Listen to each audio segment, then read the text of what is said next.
மின்சார கட்டணம் மார்ச் மாதம் இறுதியிலிருந்து அதிகரிப்பு.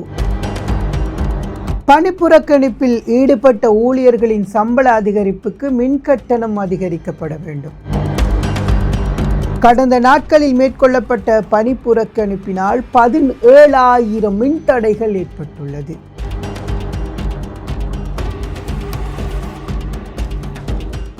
மகுடம் டிவி சொந்தங்களுக்கு வணக்கம். இது நோ டாபிக். நான் உங்கள் சேகு. இன்றைக்கு பார்த்தீங்கன்னு சொன்னால் ரொம்ப நாளைக்கு அப்புறம் நோ டாபிக்கில் ஒரு தலைப்பு எடுத்திருக்கிறோம். அன்றைக்கி நேரலையாக போனதுக்கு பிறகு இன்றைக்கி தான் வந்திருக்கிறோம். என்ன விஷயம் அப்படின்னு சொல்லி பார்த்தீங்கன்னு சொன்னால் இந்த மின்சார கட்டணம் அதிகரிப்பு, மின் துண்டிப்பு, இப்படியான பல விஷயங்களை இப்போது கடந்த காலங்களில் பேசியிருப்பீங்க. 9ஆம் தேதி இலங்கை மின்சார சபையினுடைய ஊழியர்கள் பார்த்தீங்கன்னு சொன்னால் பணிப்புறக்கணிப்பில் ஈடுபட்டாங்க. இந்த பணிப்புறக்கணிப்பில் ஈடுபடுறதுக்கான முக்கியமான காரணம் கொஞ்சம் நான் ஒரு அறிக்கைக்கு வாசிச்சிட்டேன்.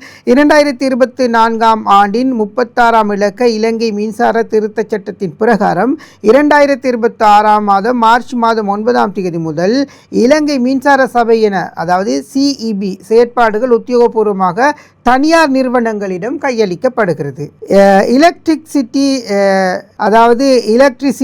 Distribute Lanka EDL electricity distribute Lanka என்கின்ற ஒரு நிறுவனம் EDBL அதற்கு ஒரு பங்கும், அதே போன்று national termination network service private அப்படின்ற ஒரு நிறுவனம், national termination network service private NTNSP என்கின்ற ஒரு நிறுவனமும் முகாமைத்துவ இந்த அடிப்படையில் இந்த இலங்கை மின்சார சபையை பொறுப்பேற்கப்பட்டிருக்கிறது. அது பார்த்தீங்கன்னு சொன்னால் அங்கீகரிக்கப்பட்ட அடிப்படையில் பகிர்வு திட்டத்தின்படி அனைத்து மின்சார சபை ஊழியர்களுக்கும் உரிய 4 நிறுவனங்கள் இருக்காம். இந்த 4 நிறுவனங்களுக்கு உள்வாங்கப்படுவாங்க அப்படின்னு சொல்லப்பட்டிருந்தது. குறிப்பாக இந்த 4 நிறுவனங்களுடைய பெயரை நான் வைத்திருந்தேன். EDUL, NTC, அப்புறம் இன்னும் எப்படியோ அப்படி ஒரு 4 நிறுவனங்களினுடைய பெயர்கள் இந்த நிறுவனங்கள் வைக்கப்பட்டிருந்தது. குறிப்பாக பார்த்தீங்கன்னு சொன்னால் இப்போ இந்த நிறுவனங்கள் கீழே இந்த ஊழியர்கள் ஏற்கனவே பணிபுரிகிற ஊழியர்களுக்கான அந்த ஒப்பந்தம் அல்லது அவர்களை சேவையில் இணைத்துக் கொள்ளக்கூடிய ஒப்பந்த கடிதங்கள் தொடர்பில் பெரிய சிக்கல் நிலவியதாக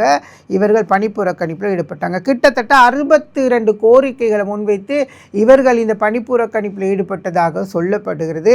இந்த புதிய நிறுவனங்களினுடைய தலைவர்கள் ஊடக சந்திப்புகளை நடத்தி சொல்லியிருந்தாங்க, இந்த 62 கோரிக்கைகளை நாங்கள் 59 கோரிக்கைகளை நிறைவேற்றிட்டோம்ப்பா, ஆனால் இந்த 3 கோரிக்கைகள் இருந்துச்சு. இந்த 3 கோரிக்கைகளை ஒன்று ஜனாதிபதி கிட்ட கேட்க வேண்டியிருக்கிறது, பேச வேண்டியிருக்கிறது, அடுத்தது அமைச்சரவையில் முடிவெடுக்க வேண்டியது இருக்கிறது, இன்னொன்று பேசி தான் தீர்க்கப்படணும் அப்படின்னு சொல்லியிருந்தாங்க.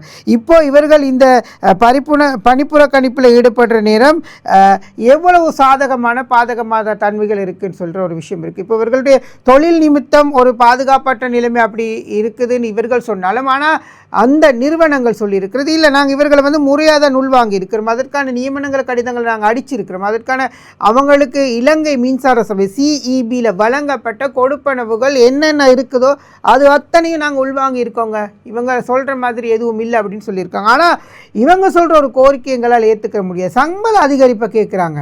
இப்போவே நாட்டில் மின்கட்டணம் அதிகரிச்சிருக்குது. இவங்களுடைய சம்பள அதிகரிப்பை நாங்கள் அதிகரித்தா மக்களினுடைய மின்சாரம் அதாவது மின்கட்டணத்தை 100% அதிகரிக்கணும். எப்படி கோரிக்கை?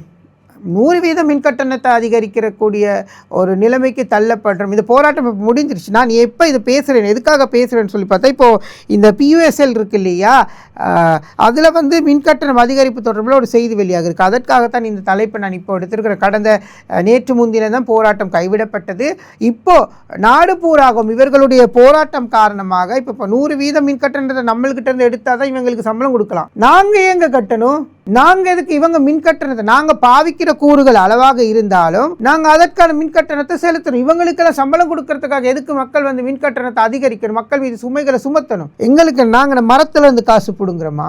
நாங்கள் செய்கிற தொழிலேயே ஊதியம் ஓய்வூதியம் எங்களுக்கான சலுகைகளை இல்லாத நேரம் நாங்கள் அதை எடுத்து இவர்களுக்கு அரச ஊழியர்களுக்கு அல்லது இந்த இவர்களினுடைய தேவைகளுக்கு கொடுப்போமா அப்படின்ற ஒரு கேள்விக்குறி இருக்குது. நியாயமான ஒரு விஷயம் தானே நான் பேசுகிற ஒரு விஷயம். எனவே இப்போ என்ன வந்திருக்குன்னு சொன்னால், கிட்டத்தட்ட இவர்களுடைய இந்த போராட்டம் காரணமாக நேற்று பகலும் மின்சார துண்டிப்பு ஏற்பட்டிருக்கிறது. 17,000 மின் துண்டிப்புகள் இடையில் துண்டிக்கப்பட்டிருக்கிறது. ஏற்கனவே நேற்று முன்தினம் 12,000 இருந்துச்சு. அது நேற்றைய நாளை பொறுத்தவரையில் 17,000 இருந்துச்சு. இப்போது இதெல்லாம் நிவர்த்தி செய்யணும். அங்கங்கே இவங்க பனிப்புறக்கணிப்பில் இருக்கிற நேரம் சில கொழும்பு ஆண்டிய பகுதி கூட, நான் இருந்த வீட்டு பகுதியில் கூட, என்னுடைய வீட்டில் கூட மின்சாரம் முழு நாளும் துண்டிக்கப்பட்டிருந்தது. இரவு 9:30க்கு போன மின்சாரம் அடுத்த நாள் காலையில் 8 மணி நான் அலுவலகத்துக்கு வாரத்துக்கு ரெடி ஆகிறேன். அப்போ தான் மின்சாரம் வருது.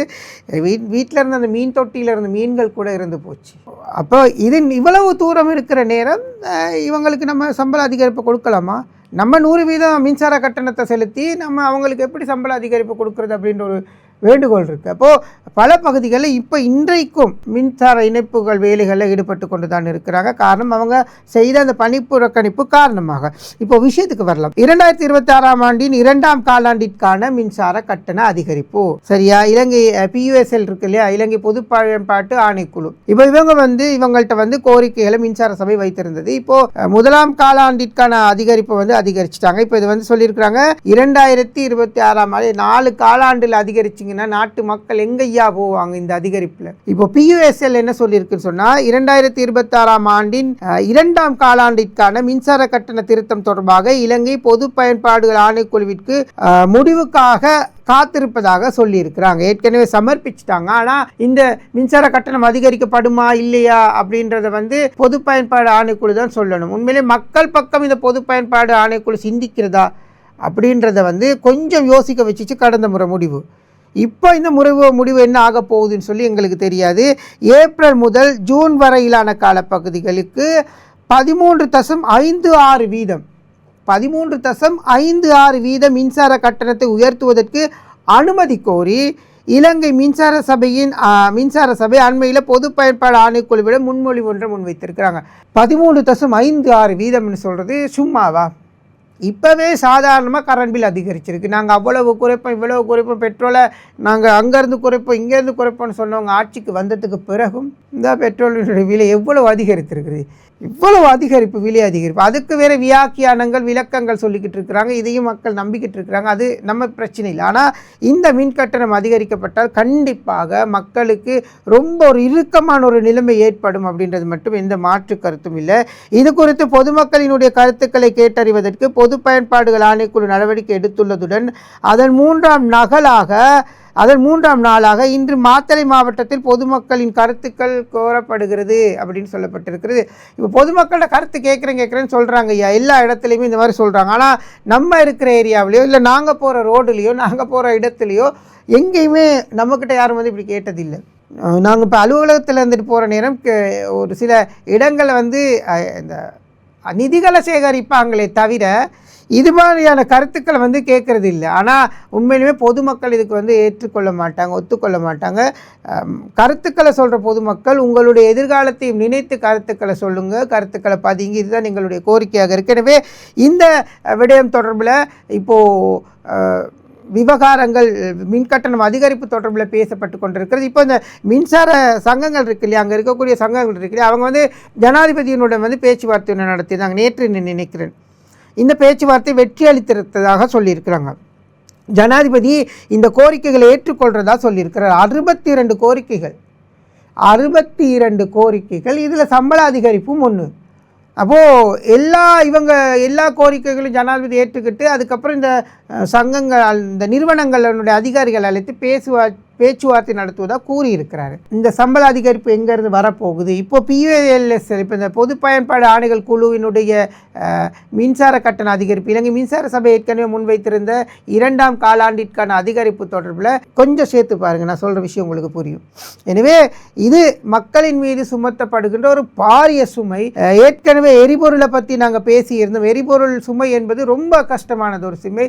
இப்போ அதில் வேறு மின்சார கட்டணங்கள் அதிகரிக்கிறதுக்கான திட்டங்கள் இருக்குது. இப்போ மக்கள் வேணான்னு சொன்னாலும் எங்கேயா கேட்க போகிறாங்க, அதிகரிக்கத்தான் போகிறாங்க. எனவே மக்கள் அவதானத்துடன் உங்கள்கிட்ட கேட்கக்கூடிய இந்த கருத்துக்களுக்கு கருத்தை சொல்லுங்கள். மிகவும் ஒரு சுமையான ஒரு காலகட்டத்தை நாங்கள் கடந்துக்கிட்டு இருக்கிறோம். எனவே மற்றும் ஒரு நிகழ்ச்சியில் உங்களை சந்திக்கலாம். விடைபெறுகின்றேன். நன்றி, வணக்கம்.